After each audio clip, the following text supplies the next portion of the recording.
Good morning, everybody.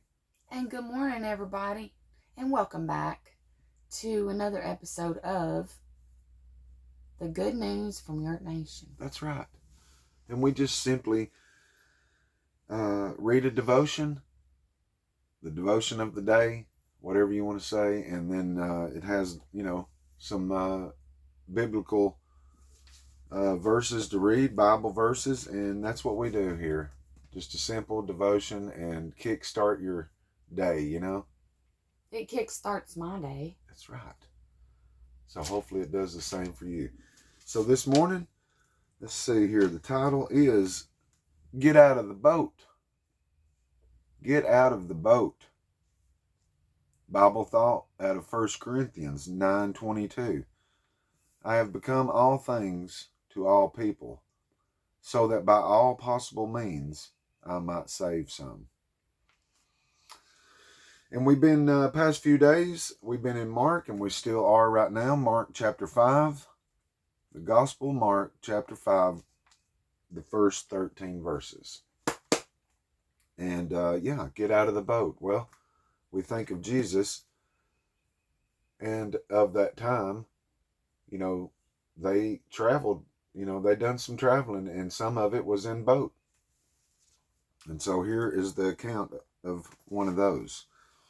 So Mark 5, 1 through 13. And they came over unto the other side of the sea, into the country of I'm going to try to pronounce this, but Gerasenes. There you go, baby. And when he was come out of the ship, immediately there met him out of the tombs a man with an unclean spirit, who had his dwelling among the tombs, and no man could bind him, no, not with chains, because that he had been often bound with fetters and chains, and the chains had been plucked in two by him, and the fetters broken in pieces. Neither could any man tame him. And always, night and day, he was in the mountains and in the tombs, crying and cutting himself with stones. But when he saw Jesus afar off, he ran and worshipped him. That's wild. So this unclean spirit that is hanging out in the mountains and the graveyard, the tombs, that has an unclean spirit, in him, cutting himself and crying and all this, but he sees Jesus from afar off. He knew who was coming. Mm-hmm. That unclean spirit, that, and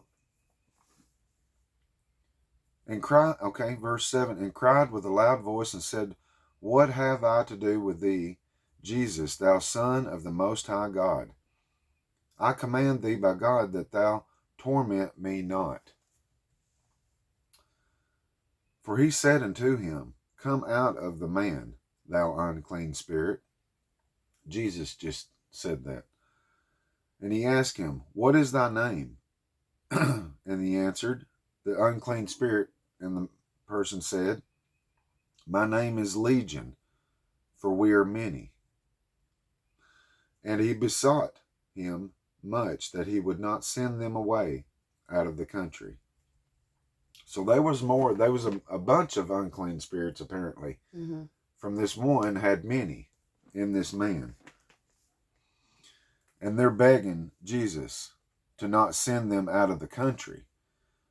Now there was there near unto the mountains a great herd of swine feeding.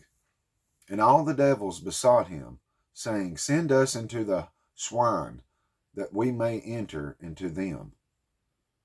And forthwith Jesus gave them leave. And the unclean spirits went out and entered into the swine, and the herd ran violently down a steep place into the sea. They were about 2,000, and were all drowned in the sea. Wow. 2,000 hogs. You imagine seeing that sight, You imagine seeing all that take place, People of the area knew about this man with unclean spirits. They couldn't do nothing with him. No chain would hold him. No man could tame him. No nothing. He was possessed with unclean spirits, And I've told Cynthia before that, even the devils, the evil spirits knew who Jesus was. They knew who the Son of God was. Yeah. And they seen him coming from afar off.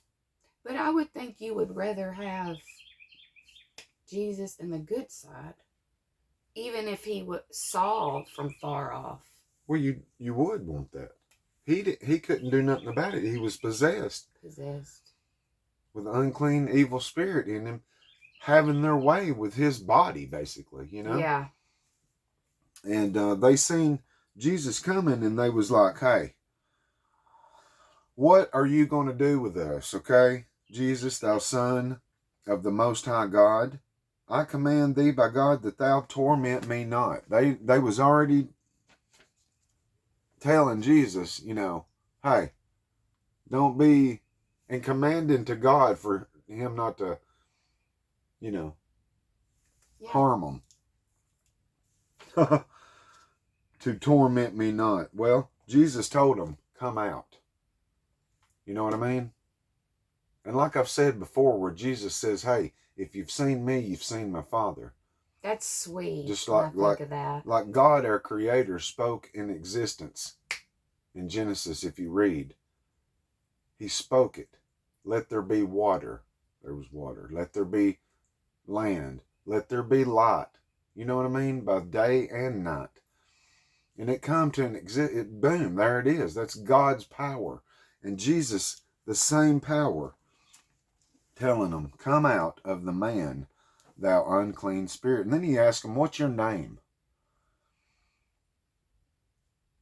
So it's wild to know that, if you read that account, that they knew who Jesus was. But the people didn't. Mm-mm. Not everybody. They heard about Jesus maybe going, you know what I mean? It's wild. And then when he says, oh, they say, don't send us out of the country. Here's some swine. Just send us into them. And he basically said, all right, go ahead. And then come to find out, over 2,000 hogs. That's a lot of hogs. Just went straight off down basically a steep mountain and straight into the sea and drowned. It's wild. Yeah, this is a wild deal. So, the title today's is Get Out of the Boat. And here's the devotion here. We're going to read it. It says, no, this isn't the text about Jesus walking on the water. What he does in this story is much simpler than that. He sails to a new place and gets out of the boat. As soon as he does, he encounters a person who needs his help, a man possessed by demons. Think about how much of Jesus' ministry was defined by some variety of getting out of the boat. He didn't just stay at his headquarters and wait for the people to come to him. Right. That's right. He didn't operate out of an impressive building or campus. He went to places where people needed his help. And he got out of the boat. He listened. He spoke. He helped. And as Peter put it in Acts 10:38, he went around doing good. It's easy to stay in the boat. It's easy to stay around people we already know. And it's easy to keep our unpredictable and uncomfortable interactions to a minimum. It's hard to get out of the boat, but that's exactly what Jesus did. So don't insulate yourself from people you might be able to bless with the love of Jesus. Encounter something new.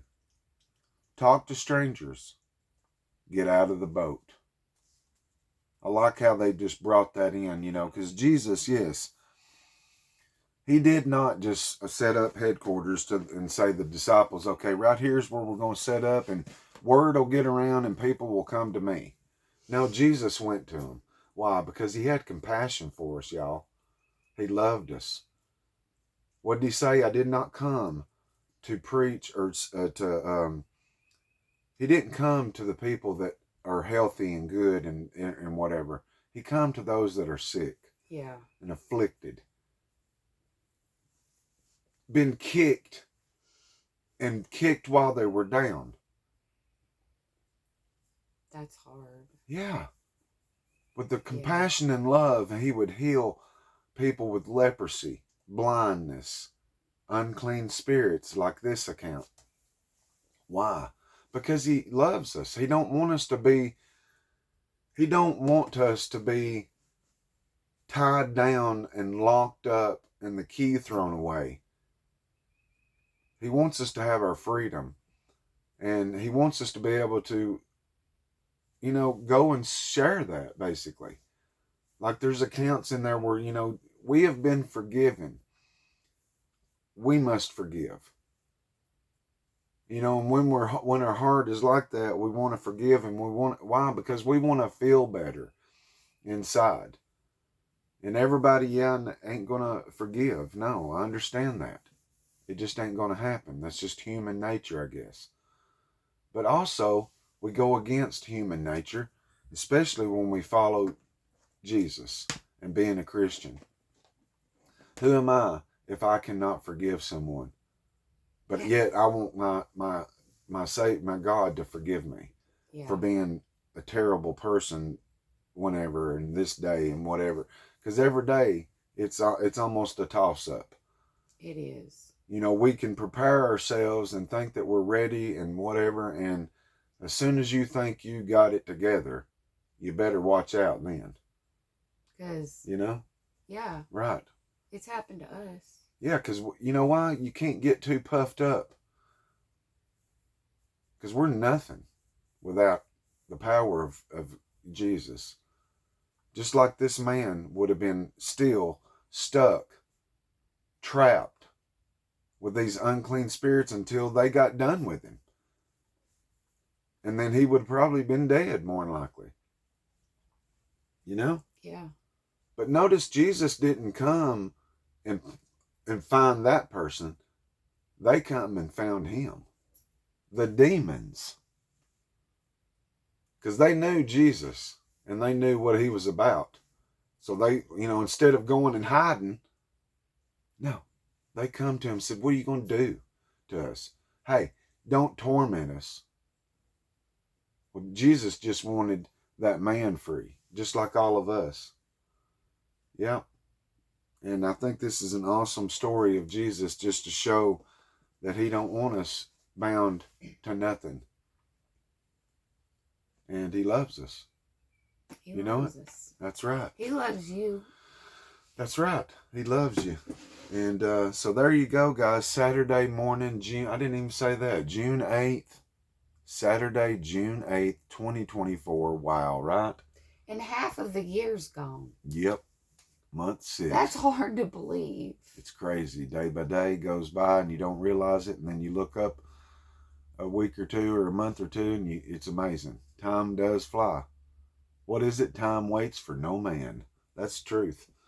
So, go out there and have an awesome weekend, everybody. We appreciate you watching, right? Yes. And we'll see y'all. Okay? We'll see y'all tomorrow on the Daily Devotion, the good news from Yurt Nation. So peace out. Love you all. Okay? Okay. Yeah. And I just want to say to everybody to please never give up, because you're so worth and you're so special. That's right. And you have a beautiful purpose. Always know that you've got purpose. That's right. I promise. We got a purpose. So that being said, you guys, we'll see you on the beautiful next one. Okay? That's right. So love you guys. Have a good weekend. Yep. We love you.